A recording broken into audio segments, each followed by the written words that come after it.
And without further ado, I'd like to introduce Sara Bible.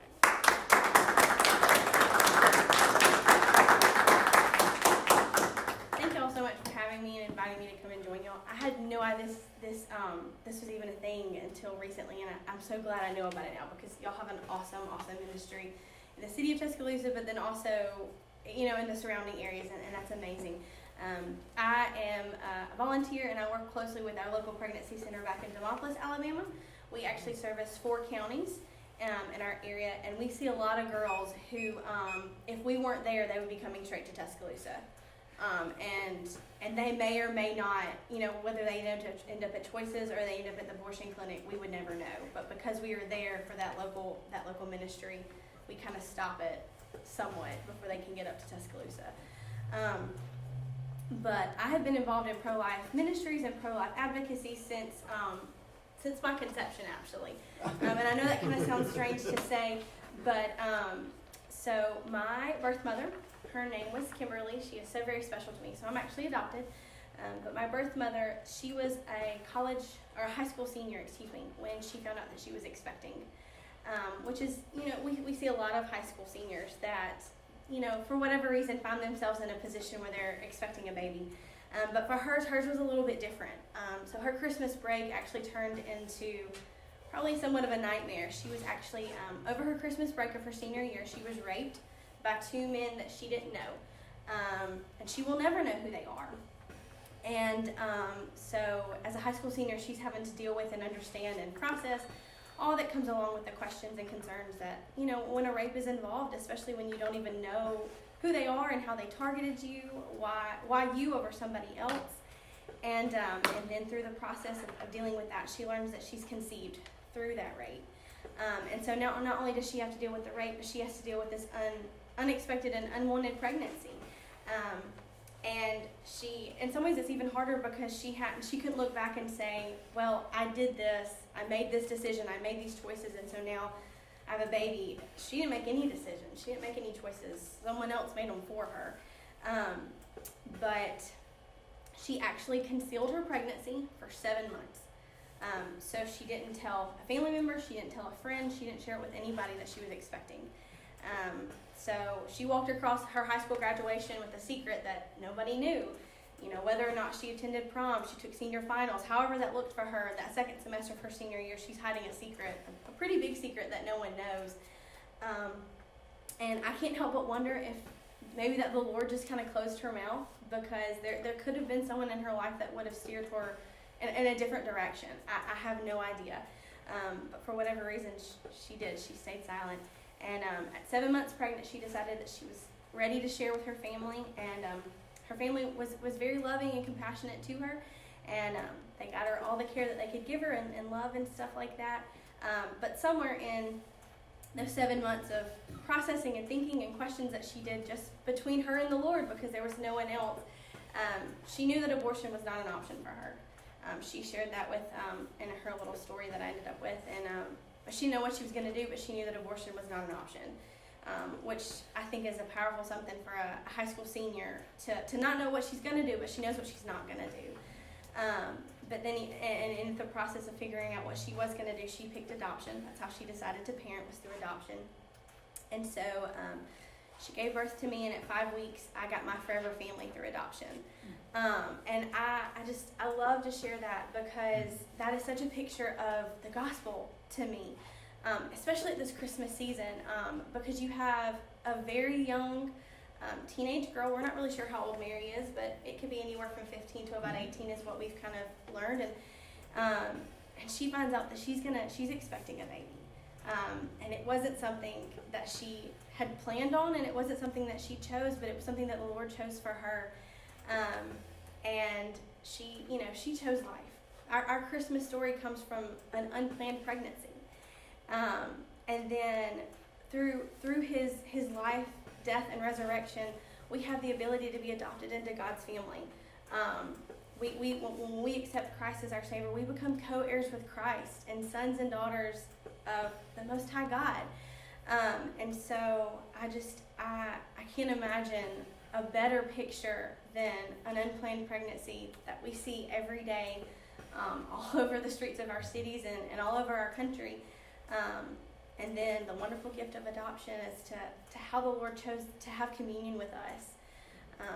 So that is my story. That's how I'm here today. And my adoptive parents have always had a heart for this ministry before they decided to start a family, and then especially after. So, I mean, I learned to walk in the rooms of the pro-life ministry back in my hometown, and I actually spoke at a banquet as a 2-year-old. I think I did more of the unwanted speaking than the wanted speaking, but I was on stage with my parents and stuff, and so something that the Lord has just given me a heart for and a passion for. And a lot of that is from my parents, but I think a lot of that comes from the fact that I had someone who chose life on my behalf. When I didn't have a voice to make a choice, but someone made a choice on my behalf, and it's one of the things I can't help but sharing. So thank y'all so much for coming, and thank y'all so much for the work that y'all are doing here. You talked about y'all's ultrasound bus. Our ministry in Demopolis is actually in the process of going medical. So by our October 1st, 2020, we will have ultrasound in our facility to offer girls. And as we've learned to grow into this ministry, we've learned that over 90% of the time, when moms can see that heartbeat, see that monitor, they choose life. And that's a big statistics. I mean, you're good if you're at a 40-60 kind of thing, but I mean, we're looking at over 90%. So the fact that y'all have this bus coming around and that y'all are encouraging girls to take advantage of that resource, that is huge. That is huge. So thank y'all so much for having me. Thank you so much for letting me share. I'm happy to answer any questions. I don't know if you have any questions, but I'm happy to answer them. Yes. Isn't there an ultrasound bus in Montgomery? Mm-hmm. Does that come up? It does not. And I think, I'm sure if we ask them to, they might, but we are a little far. We desperately need coordination Mm-hmm. with various cities in central Alabama. Right. To coordinate. We can support a bus, Mm-hmm. and we have this bus wanting to come down. We're hoping to support them. We need better coordination and getting the message out. Mm-hmm. As you know, the ultrasound bus, as soon as a woman who's on the fence sees the image of the ultrasound, the success rate for keeping the baby is what, Paul Lake? Over 80%. What? Sure. 80, 90, yeah. Yeah, we need much better coordination. It's one of the things, if anybody out there who sees it on Facebook wants to help, we need lots of people doing lots of things in the central Alabama pro-life movement. And we see a lot of girls that come through our center that would be a huge resource for them because they can't get to us. I mean, Demopolis is a small city, but sometimes for them to get across town, that's like us trying to get to the moon. And I mean, we see so many girls that they weren't able to come to Bible study, they weren't able to come to class, they weren't able to come to whatever they've been invited to because they simply didn't have a way to get there. We see a lot of girls that they may have had a way, and then that transportation backs out. And sometimes it can be something as small as the weather. We have one girl that I remember just recently, we said, hey, we've missed that you weren't able to come, and she said, well, it was raining. I mean, and that was the end of it, but because it was raining, however her transportation was supposed to get, it fell through simply because of rain. And so to have that resource for a bus that will come to them, or at least come to an area that's closer to where they are, maybe in walking distance, that maybe a shorter drive, something like that, that's huge. That is huge, and I'm sure it's the same. I'm sure it's the same in a larger area, but I know especially in our rural area, to get girls there, and that's big to offer that. So absolutely, y'all are doing a great job with that, a great ministry with that for sure. So you work with the Crisis Pregnancy Center in Demopolis. I'm a volunteer, yes sir. So I have a full-time, just regular job that I work on a Monday through Friday kind of thing. But yes, I'm a volunteer there. I've spoken at 2 of their banquets before, and stuff like that. So What's the name of that Crisis Pregnancy It's West Center? Alabama Save a Life. Oh, okay. And we service Sumter County, Hale County, Hale County, Marengo County, and Greene County. Oh, that's Wow. good to know. That's a big chunk. It is. And they're So- open like 5 days a week. That is our eventual goal. Right now, we are open Tuesday, Wednesday, and Thursday in the afternoons. We are looking at adding either Monday or Friday, or we're trying to strategically pick which day. Because both days seem to be big in the week. I mean, and even in our lives, we think about it like, you get sick over the weekend and you're like, okay, if I don't feel better, I'll go on Monday.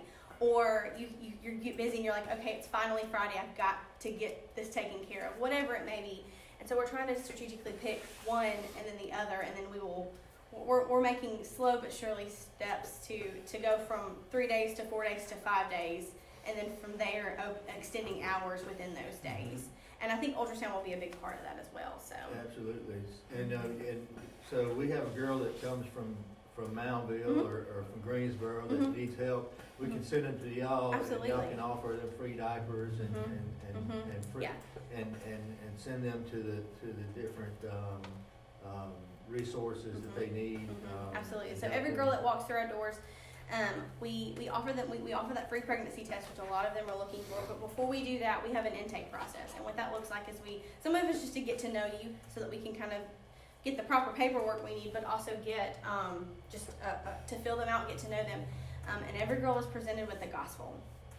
And some of that comes through, we see girls all the time that are already believers, and they just need to have that conversation to kind of be reminded of what's in their heart, or to fill out, like, I found myself in this situation and I don't really know how it matches what I say my faith is. And then we also have a lot of girls that we see that, for whatever reason, they don't have a faith. Maybe it's because they're of another faith, or because they just kind of, we live in the South, and so they've heard about Jesus, they've seen churches their whole lives, but never actually, found a relationship with Christ, learned to be a part of a body of community and stuff like that. But yeah, so all of them, before they get that pregnancy test, they have to go through our process of getting to know us, let us get to know them, and us sharing the gospel with them. I'd say you ought to talk to St. Leo's, That would be a good resource for sure. because they'll be openly pro-life, Yeah, absolutely. and there are a lot of active people there. And if they're not dealing with you yet, that's another resource. Yeah, I'm not really sure. We have a lot of churches in our area that are involved, but I'm not sure if they are or not. So that would be a definite something we need to reach out to them and see how we can be more involved with them and how they can be more involved with us, for sure. yeah. Absolutely. Father, is that Father Shinnick? Father Shinnick, yeah. Okay. That's your contact there. Larry Right. Shinnick. Okay. He's great. Yeah, I've seen the church. I mean, it's a beautiful church. I've just never gotten to meet Father Shinnick. Yeah, and so that's a great resource to contact him directly and say, we want to be involved with y'all, and how can we partner with y'all? Because I'm sure, like you said, they're doing amazing things already. Because the For Catholic sure, Church here is a huge donor for the Safe Life here in town. Yeah, absolutely. They give a lot. The people in the Catholic Church here gives a lot of money, so that would be certainly a place that y'all want to talk to. Yeah, and in ministry and stuff, like, you don't like to talk about money, but that's a huge resource, because we can't do what we do without supporters, and so I'm so glad y'all shared that resource And for the sure. Catholic churches, the Knights of Columbus through the Catholic Church, there's a group through the Catholic Church that provide ultrasounds for free to the crisis pregnancy centers Okay. around the world. Okay. Yeah, so. Yeah. I mean, all kind of resources. I feel like I need to be writing this stuff down. So Father Shinnick was definitely somebody you'd want to go see. Okay. And just to Yeah. invite him to come visit your place or whatever, and just get to know him. Absolutely. Thank y'all so much for letting me share. If y'all don't have any other questions, or yes, sir. I was wondering, I don't know if you could talk about, but do you still have your relationship with your birth mother, or how did you connect with her, or Yeah. was it? I guess it must have been an open adoption or something like that. It was actually a closed adoption. Okay. So I was adopted in the early '90s, and so back then, unless you just knew them individually, open adoptions really kind of weren't as open or as common as they are now. And so when I went through Lifeline in Birmingham, which is an adoption agency up there, a Christian organization up there. And so they have a practice, I guess, that you have to wait until you're 18 to contact your birth mother, and that just kind of adds some wisdom to take some of the fairy tale out of the real life story. And so I was actually 20 when I attempted to contact her, and she actually went through the adoption agency, and her response was, "Thank you for calling. I got your message. You'll have a great day." So I really didn't get to have contact with her any, which I can't really blame her. I mean, that was kind of I could see not wanting to go back through that door kind of thing. But they did when they offered, when my parents got all of the final paperwork from the adoption agency, there was a non-descriptive but a bio about her with some like how old she was actually headed to college, she had a major picked out, some physical descriptions, things like that about her. But I think the coolest thing is that she actually picked my parents. So the way that adoption agency works is they give the adoptive or the birth mothers 3 or 4 kind of bios. Again, no names, no specific facts, but just general information about these parents that are interested in adopting. And so my birth mother actually picked my adoptive parents. And in that process, she got a little bit about them, and we got a little bit about her.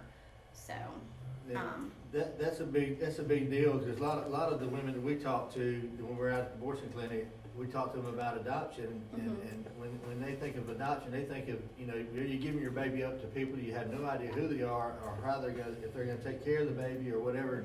We're able to tell them, look, through Lifeline adoption agency, the mother is able to handpick who the parents are, whether they are Christian or non-Christian or like football or whatever, and they get to pick. It's in total control of the mother who they pick to be the parent. They are. And that's a big deal when people realize that. They go, oh, okay, I'm not just giving my baby up. Yeah, and we see a lot of girls like that I've had conversations with, but at the center and just individually. I've had people at myself go, your birth mother didn't want you; she gave you away. And that is completely a kind of a skewed view. I can see where it would come from, but that's not true. It's right. And I love something I learned through a wiser older person is the wording of parenting through adoption, because they're still being a parent, they're still choosing what's best, they're still loving on their child in the best way possible, which is what a parent does. She chose your life. Yeah, she chose life, and she chose to use a resource of some other people that wanted to be parents and were in a position to do so in a different way than she was able to do. So. And through Lifeline, I've heard that through a lady that adopted a baby, that they let the biological mother meet with the baby after the adoption. Yeah, open adoption and semi-open adoptions are both really big now. It just kind of wasn't a thing when I was adopted back, years ago, but it is now. Yeah. Where and they that's something that the birth mother can decide what she wants, as well as the adoptive parents can decide kind of what they're interested in. And the semi-adoption works through, there's phone calls or there's letters or things like that, but there may not be direct contact. And then the open adoptions offer opportunities for them to get to know each other face to face, and that's a lot. That's a lot for the child and stuff like that. So. Yeah. That's a special relationship. Very healthy for the baby and for it the is. And there's been times before that I've asked the question, how can I miss someone that I've never met before? Is that even possible? Can you miss someone that you don't actually have a relationship with? But then I think about, I do have a relationship with my birth mother. She and I were one flesh pretty much for 9 months. And so there is that connection. And so I think it is possible. And so I think and same for the birth mother, whether my birth mother chose to hold me and have some contact with me while she was in the hospital, but not after the fact. Some of them, they don't want any contact with the baby. But what they don't realize is for those first 9 months of that baby's life, they do have contact and they do have connection and they do have a relationship with him. And so it is possible for the baby to miss that birth mother. And it is possible for that birth mother, no matter how much contact she had, to miss that baby. And so, I think the open adoptions have been a great resource for both the birth mother as well as the child and the families and stuff like that. So, absolutely. How do you address, or what would you say to some woman who's in an unplanned pregnancy and she's just thinking about adoption? How do you address that person? If she's sitting right in front of you right now, how do you talk to them, or what advice do you give them, or what point of view do you give them? Sometimes I'll show my story if I feel like that's the kind of the door the Lord's leading for me. But a lot of conversations I've had with them, I ask them, I say, okay, if you could paint the perfect picture for your child, what do you want? What do you want that baby to grow up with? And they kind of look at me and I'll say, do you want it to be a 2-parent home? Do you want them, what kind of schools do you want to go with them? Do you want them to have a bike? Do you want them to, get to take ballet lessons? Do you want them to, get to go to the Chick-fil-A drive? Whatever it may be that they kind of picture. And sometimes for them, it's the life that they grew up with. Sometimes it's the opposite of what they grew up with. But think about what do you, if you could give that child that perfect life, what would you want for them? And then ask them to think, you know, if you took care of this baby, if you were the mother and or father, if the father's involved to this parent, would you be able to give them that perfect life? We all know life is not perfect, but would you be able to give that to them? And some of them can go, you know, I really think so. I really think that, you know, I've got family and friend support. I've got resources. You know, the father's involved, things like that. And you go, okay, well, you know, maybe adoption isn't the option for maybe you do want to walk through with parenting that child in the traditional way. But a lot of them go, well, no, because family and friends are not support system. They don't have that involved. The father is not involved. Or it's iffy if he's going to be involved. A lot of them are young, so the financial and practical resources, you know, to take care of the baby's physical needs aren't there. A lot of them are young, and so they don't know what the emotional needs a baby has because they don't know what their emotional needs are. So just kind of let them think through it. If they go, no, not really, then you think through, okay, like how do you want to go about remedying that? And some of it's, okay, so like, let's finish school, or let's get a job, you know, like let's take steps to do that. And some of it's, I really don't have a way to remedy that. And so maybe adoption would be a picture and an option for them to tell them, like, you're not giving your baby, again, use that, you're not giving your baby away. You're parenting this way instead of the traditional way. But through this, you're going to be able to give them a family, a two-parent family. You're going to be able to give them a couple that wants children, that has the resources to do whatever it is, you know, give them that bike, give them those ballet lessons, whatever it is that they want for that child that they may not be able to provide. And so a lot of it's kind of putting it back in their hands, and you're just kind of guiding that conversation and guiding that that thought process as they kind of process through. Because it needs to be a decision that they make.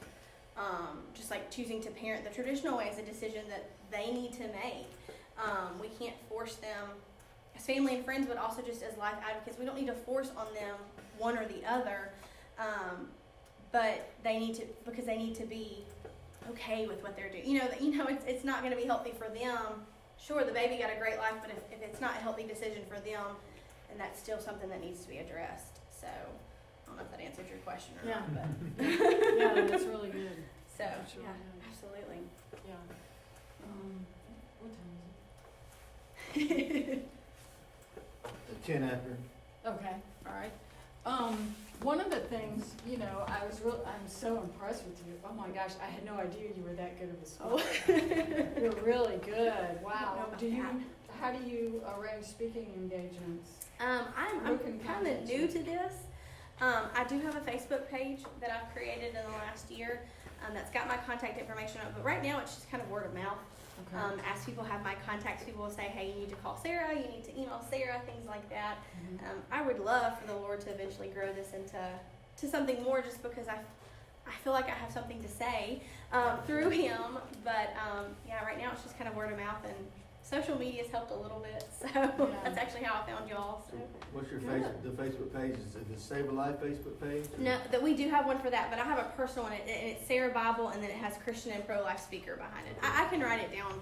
I don't have a pen right That's now, but I good. can write it remember down. that, So yeah. Christian Yeah. and Christian pro-life. and pro-life speaker. Okay, Mhm. good. Mhm. That's good. And it's got my bio on it, and then I shared that I was coming here. It kind of shares what I'm doing and things like that. Oh, So interesting. yeah. How did you get the name Bible at the end there?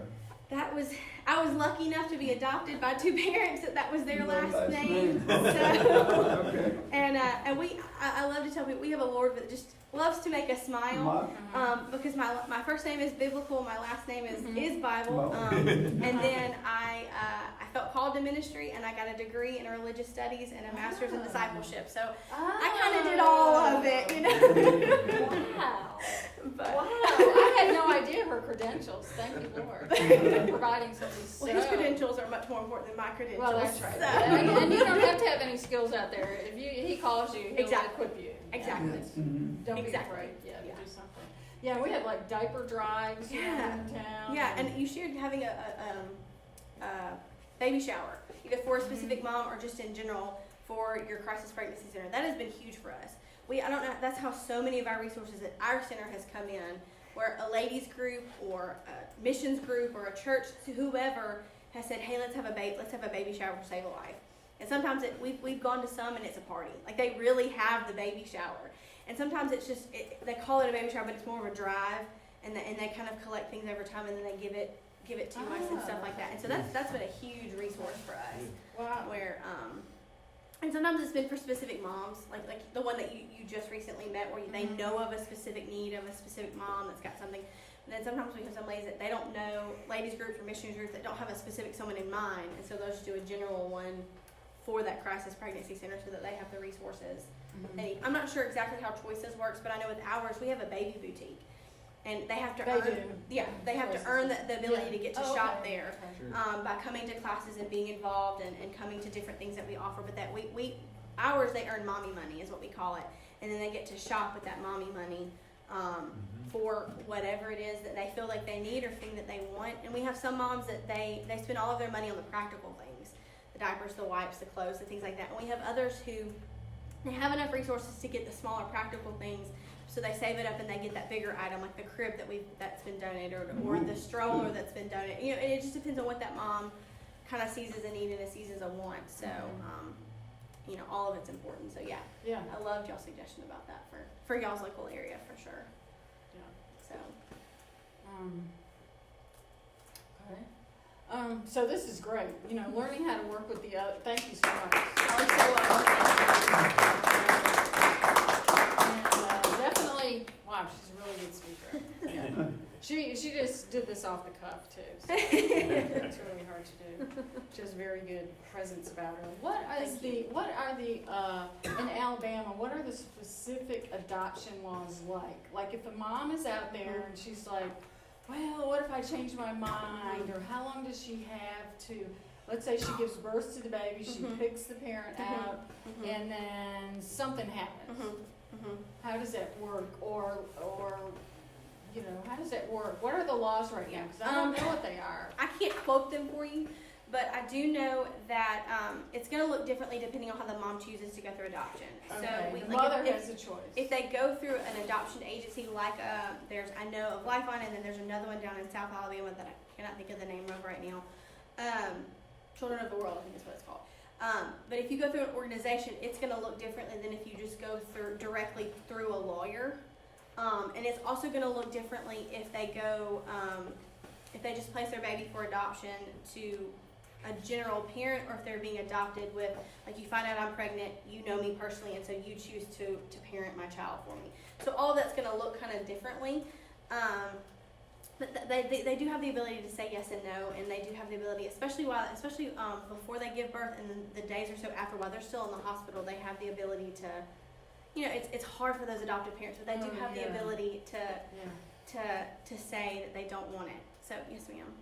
I don't know what the laws are currently. Yeah. A few years back, it was 72 hours. Okay. 72 Thank hours. you. Yeah. 72 I knew hours. the time they signed the papers, 72 hours before it went through. Okay. And that was if everything was in order. Like if there was an absent birth father or something, then there's something called at-risk. Yes. And so the birth father can come along. Yeah, and so like for mine, for exactly the at-risk of it, so my adoption was actually pending for an extended period of time, because when the birth father is unknown, they have to put out a like a search for him kind of thing in certain public records in certain public areas. Papers. Right, and newspapers and other kind of things like that. And so for me, they had to do that twice, because you can't do more than one.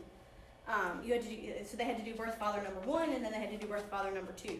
Because it was by 2 men that, you know, they don't know which one is actually the biological father. Now in my case, there really wasn't much of a risk that any was going to step up and say. Well, then they would be available to be charged Right, with rape. exactly. Right, So there wasn't really a concern, but my parents did have to agree to. But my birth mother had to agree to it. My parents had to agree to also that.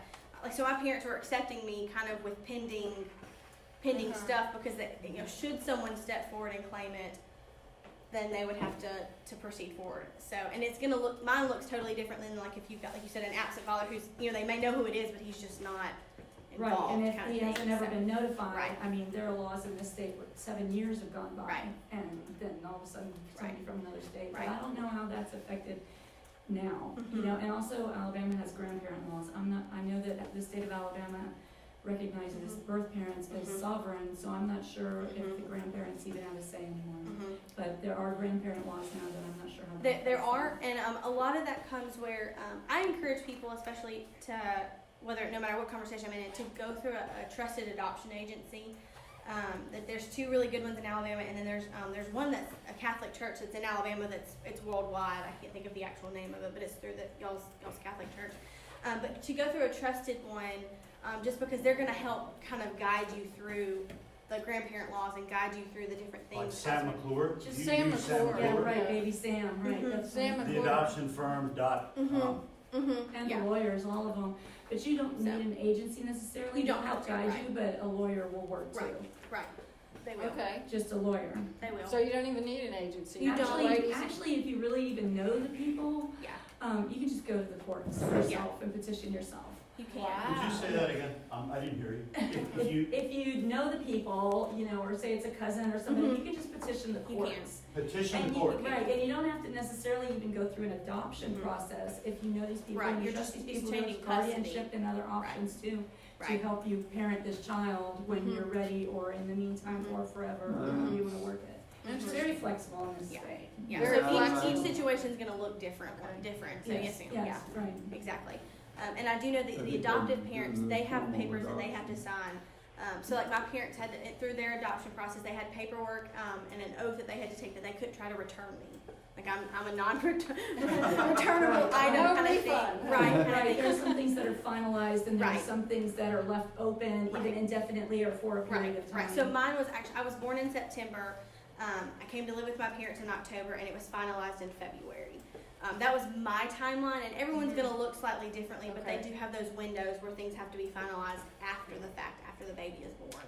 So, but yeah, I think 72 hours on the specific question you were asking. I think that's It's correct. 70, It's still it used two. to be, I don't know what it is now, but I I'm think pretty that's sure still that's the what same it is. now, but I'm And not every state is positive, different. so. I think Oklahoma is 6 months, so. Yeah, some of them are much longer.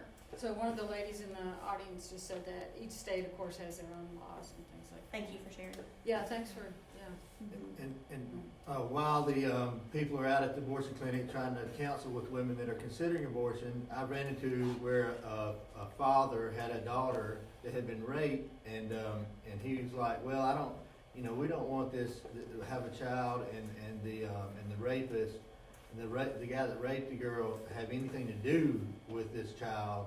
So the state of Alabama has recently passed a law to where the person that raped the woman has no authority and Oh, over interesting. and can have no participation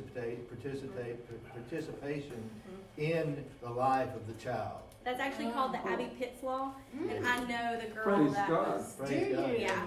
Wow. Yeah. So that's a huge deciding factor for this guy that I talked to, his daughter there, and let him know that, and Yeah. help him understand a little bit better about what his options were, and so he can make a better decision on what they want to do. Wow, that's really huge. I didn't know about that. That's just It's been a recent. newer something. It's a Yeah, recent and it's called the something, what law? It's called the Abby Pitts Law. I actually have the opportunity to, I've gotten to know and meet Abby. Wow. She's got a very powerful story as well. So, Do you know if So So that the means it's- rapist of the baby has no legal rights in Alabama. That's Right. very. And Paul said on the sidewalk that was a deciding factor in to possibly go through with an abortion or not. And so by knowing that knowledge, you never know how you can be out there and save a life. And that's what this meeting's all about: sharing information. You know. Debbie? I was just wondering if that only applied to a conviction. Interesting point. That's what I wanted, since you said I'm you not knew sure. it I'm was not really happening, sure. but I'm I not was really sure thinking how the details actually Right. finalized out. But no, it doesn't. If you like, for my case, the rapist was unknown. But like in Abby's case, she was at a party. Like she can pinpoint exactly who she was the victim of, kind of thing. And so convictions doesn't have to be. If you can pinpoint who it is. Maybe a Yeah. DNA test or something, is And that why what didn't happens, she even if go there's not a and conviction? press charges? Because they knew them personally, and they were. I mean, it was one of those. It was a horrible situation, and there is no right and there is no wrong decision. They were a bunch of teenagers, and all of them were drunk, and it just ended badly. Badly. Kind of thing. And so they just decided for personal reasons for their family and for his family not to press charges. But they kind of severed ways, but not to press charges. But like you said, through DNA testing and through they can confirm that that was exactly who and what and everything. And a So- reminder, it's Christmas break, a lot of young people are Yeah. gonna have a lot of time on your hands. Mhm. Decisions that you make, whether to get inebriated or use drugs or whatever, can have life-changing results. Don't lose your faculties, in general. Absolutely. It ends in, I don't think it ever ends good. Does anybody ever end it? I don't think it ever ends Never has good. for me. Moderation in the drinking law is 21 for a reason. You strike multiple Yeah, times. you I think somebody had one time that they could remember it actually worked out okay. I guess not. I don't know. Nobody's talking on that one. Yeah, I'm an old grandma, and I see things from a different point of view. And as a young person, you think, "Oh, this is exciting." My parents aren't going to tell me what to do, and I don't like that the church tells me this or that my grandma tells me this or that. But you know what? You're probably better off watching a movie at home than being in a car with people, and all these things you're endangering your life, and you really need to think about the consequences. I'm only 28, and I have learned that there's a lot of wisdom in those older figures in your life that have seen more and done more and experienced more. So. Yeah. I was wondering how old you were. I didn't want to ask. I didn't know if you were claim it. 19 or I wasn't sure how old you were. I mean, I'll claim 19. I'm okay with that. Oh, you could pass for 19. Well, That's for sure. I wanted to put up, mention Avery Lake. She's somebody who we ought to really honor. She's Yes, Avery Lake received the pro-life. Outstanding commitment to life life, award. and she For was 2019 really also. persecuted in her Catholic school Outstanding commitment for life, standing yes. up Avery for Lake. life. Yes, anyone who's pro-life anywhere in any church is going to receive hostility. And if you can't, She's a beautiful lady, a if beautiful you're afraid of girl. hostility, you don't need to be in pro-life Right. work. Yeah, and she just is an amazing person, Yes. Avery and Lake has is a amazing. is just really filled with the Lord. Yes, she's a very, very holy young Yeah, woman. yeah. Yeah, very, very wonderful young lady. Yeah, and She we actually radiates managed to holiness. surprise her too. So Surprises are the best. Yeah, I think so. And that's what a lot of times an unplanned pregnancy is. God talks about the generations, and He's given this child to these people for a reason. It isn't just this child; it's this child's family and this child's kids, and it's on and on and on it goes. Yes, We can look right now and you can see how Sara radiates light. Yeah. At the abortion clinic, we frequently, from 20 feet away, can look into a car and we'll see in the window. And once you attune yourself to it, there are people who radiate darkness. There are people who radiate light. If you get out in the pro-life ministry and really get out there are people who radiate light, and there are people who radiate darkness. You get to see, as the medieval mystic said, there is another world, and it's in this one. Yeah. And if you do pro-life work, you get to understand the other world that is right in this one. Yeah. There's definitely good and evil, and when you're in the pro-life movement, you are on God's side, and death is on the devil's side every time, no exception. Natural death, if it's God's choice and God's timing, that's a different situation. But as we talked about, physician-assisted suicide, and all the other 9 yards, it's the devil's choice. And once he gets a woman to commit abortion, and this is something that I see when you're out there on the sidewalk, I'll never forget the woman who came up to me and she said, I came to this abortion clinic when I was a young girl and I was so far along they had to send me to Atlanta, to Grady, to have the abortion. And she said the sound of the baby's body hitting the metal bucket as I delivered it, she said, I hear that sound all day long, every day, and she said for 25 years.